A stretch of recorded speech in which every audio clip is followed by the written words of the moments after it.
umwami yangiriye mu cyimbo amanikirwa ku musaraba, none nkateka nzacirwa ukundi, umukiza yaranyitangiye.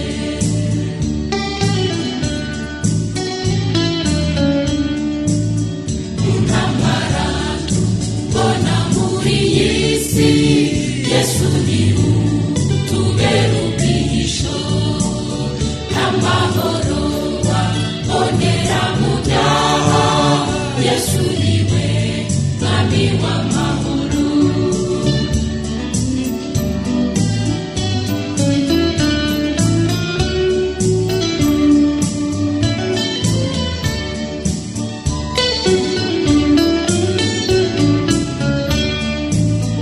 Ijuru ryiza Imana ihoraho, niho tuzabana n'umukiza, tuzaririmba n'abera bose, abo Yesu yaguze amaraso.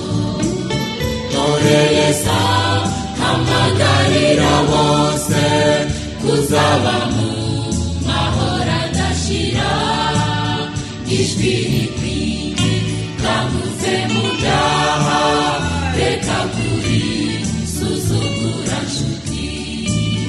Dore Yesu ahamagarira bose kuzaba mu mahoro adashira.